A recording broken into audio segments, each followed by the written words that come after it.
Hello, good morning students. तो आज की इस वीडियो में अपन करने जा रहे हैं कक्षा 10वीं की कविता मनुष्यता भाग 2। इसके 4 पहले अपन पहले कर चुके हैं और 5वां पहला अभी अपन शुरू करने जा रहे हैं। देखिए, रहो न भूल के कभी मदान तुच्छ वित्त में, सनाथ जान आपको करो न गर्व चित्त में। तो कवि यहाँ पे कहता है कि मनुष्य को कभी भी भगवान को भूल करके, यानी रहो न भूल के कभी कभी भी भगवान को भूल करके हमें तुच्छ वित्त, यानी तुच्छ वित्त का मतलब अपनी धन दौलत और धन दौलत के नशे में, यानी मदांध का मतलब होता है नशे में, भगवान को कभी भी भूल नहीं जाना चाहिए।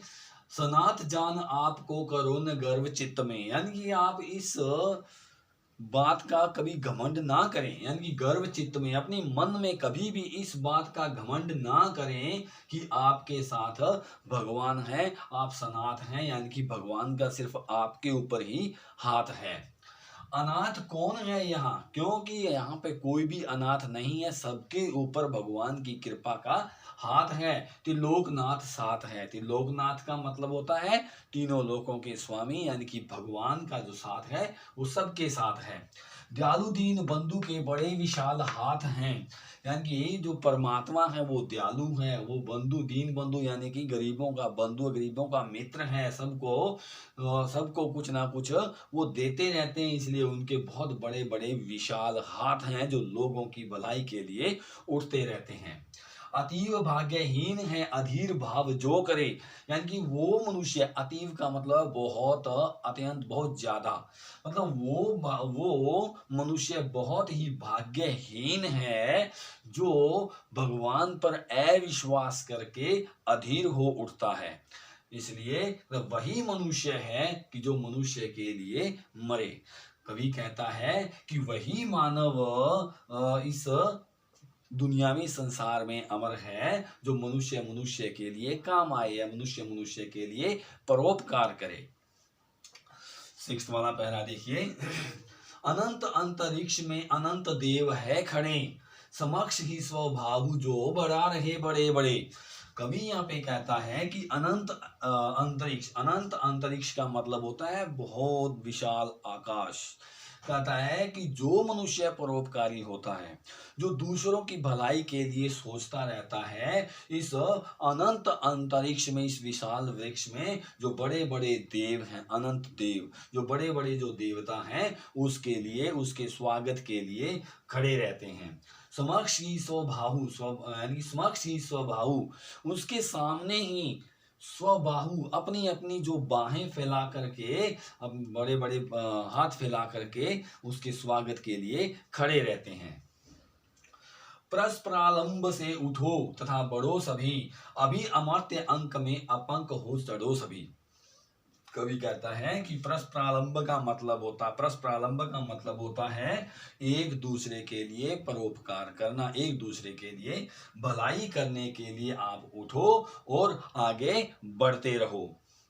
अभी अमर्त्य अंक में, अमर्त्य अंक का मतलब होता है बड़े बड़े देवताओं की गोद में, यानी कि स्मरणशील संसार में आप आगे बढ़ते रहो। अपंक हो चढ़ो सभी, अपंक का मतलब होता है बिना किसी कलंक के, बिना किसी कीचड़ के, उछाले कीचड़ के आप सभी आगे बढ़ते जाओ, चढ़ते जाओ। रहो यूं न कि एक से न काम और का सरे, वही मनुष्य है जो मनुष्य मनुष्य के लिए मरे। कवि कहता है कि आप ऐसे काम न करो, यानी ऐसे काम करो कि एक दूसरे से आपके काम ना सरे, यानी एक दूसरे पर आप निर्भर रहो, एक दूसरे को आगे आप परोपकार करते रहो। क्यों? क्योंकि वही मनुष्य है, वही मनुष्य अमर है जो एक दूसरे के लिए यहाँ पर मर रहा है, एक दूसरे के लिए यहाँ पर काम कर रहा है, कल्याण कर रहा है। 7वां पैरा देखिए, मनुष्य मात्र बंधु है यही बड़ा विवेक है, पुराण पुरुष स्वयंभू पिता प्रसिद्ध एक है। यहाँ पे कवि कहता है कि सबसे बड़ी अकल यानी कि सबसे बड़ा ज्ञान, सबसे बड़ा इनकी सबसे बड़ी जो बुद्धि है इनकी, वो यही है कि मनुष्य सभी को अपना बंधु समझता है, बंधु मानता है, बंधु का मतलब मित्र मानता है। और इन सब का कवि कहते हैं कि पुराण पुरुष स्वयंभू का मतलब होता है परमात्मा। तो कहता परमात्मा ही इस जगत में सबके प्रसिद्ध एक ही पिता हैं। सभी मनुष्य आपस में मित्र हैं, बंधु हैं, और इन सभी के जो पिता हैं वो परम पिता परमात्मा स्वयं भगवान हैं। फलानुसार कर्म के अवश्य बाह्य भेद हैं, परंतु अंतरेक्य में प्रमाणभूत वेद हैं। कवि कहता है कि जो बाहर हमारे को अलग अलग सभी दिखाई दे रहे हैं, वो सभी क्या है अपने कर्मों के फलों के अनुसार वो बाह्य भेद इनको अलग अलग दिखाई दे रहे हैं। जो उनके कर्म जिस तरीके से उन्होंने कर्म किए वो कर्म के अनुसार बाह्य भेद व अलग अलग उसको सब अलग अलग हम सबको वो दिखाई दे रहे हैं। कौन सा मनुष्य है, कोई ऊंचा है, कोई नीचा है, कोई कोई ऐश्वर्य में जी रहा है, कोई गरीबी में जी रहा है, वो अपने फलों के अपने कर्मों के फलों के अनुसार है। परंतु अंतरेक्य में प्रमाणभूत वेद हैं, यानी कि इसका प्रमाण, इसका सबूत तो क्या है, वेद हैं। यानी कि अंतरेक्य का मतलब होता है सभी एक समान हैं, सभी पुरुष एक समान हैं। इसके प्रमाण, इसके सबूत जो हैं वेद भी देते हैं। वेदों में भी यही पढ़ा जाता है कि सभी मनुष्य, सभी मानव एक समान हैं। अनर्थ है कि बंधु ही न बंधु की व्यथा हरे, वही मनुष्य है कि जो मनुष्य के लिए मरे।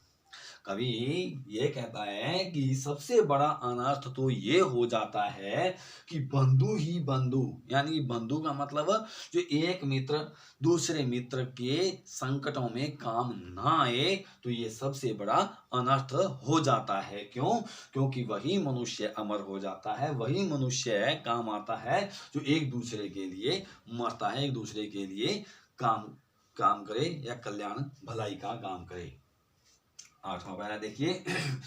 चलो अभीष्ट मार्ग में सहर्ष खेलते हुए, विपत्ति विघन जो पड़े उन्हें ढकेलते हुए। कवि कहता है कि हमें अपने इच्छित मार्ग पर, अपने लक्ष्य वाले मार्ग पर बड़े ही सहर्ष, बड़ी खुशी से हमें हंसते खेलते हुए चलना चाहिए।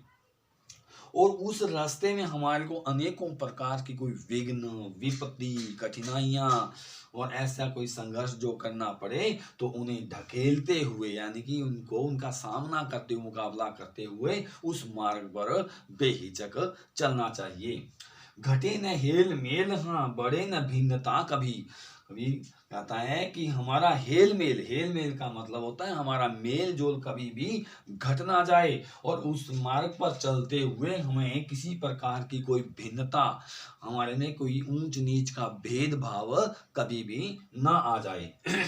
अतर्क एक पंथ के तर्क पंथ हो सभी, यानी कि अतर्क एक पंथ, एक ही रास्ते पे हमें चलना चाहिए, बिना किसी तर्क के चलना चाहिए, और तर्क उस पंथ पर हमें सावधान होकर के ही सभी को चलना चाहिए। तर्क का मतलब होता है सावधान, और अतर्क का मतलब होता है बिना किसी बात के हमें एक ही पंथ पर चलना चाहिए, और तर्क यानी कि सावधान होकर के उस पंथ पर हमें चलना चाहिए। तभी समर्थ भाव है कि तारता हुआ तरे, वही मनुष्य है कि जो मनुष्य के लिए मरे। कवि कहता है कि हमारा समर्थ भाव यही है, हमारा सब कुछ यही है कि हम एक दूसरे को तार के, यानी एक दूसरे की नैया पार लगाते हुए चलें। कहने का भाव ये है कि एक दूसरे के संकटों को हरते हुए चलें, एक दूसरे की जितनी भी कोई विपत्तियां हैं, बड़ी मुश्किलें हैं, उन मुश्किलों में उनका साथ देते हुए चलें। क्योंकि कवि कहता है कि मनुष्य वही है जो दूसरे मनुष्यों के लिए उपकार करता हुआ मरता है, दूसरे मनुष्यों के लिए भलाई करता है। तो स्टूडेंट्स, ये हमारी मनुष्यता कविता भी पूर्ण हुई। आप अपनी बुक सामने खोल के बैठिएगा और उसके अंदर मिला मिला के इसको देखिएगा। इसकी व्याख्या मैंने अच्छे से करवाई है। काव्य सौंदर्य में सिर्फ इतना ही आता है इसका कि ये खड़ी बोली का इसमें प्रयोग हुआ है और भाषा सरल, सहज और बोधगम्य है। धन्यवाद।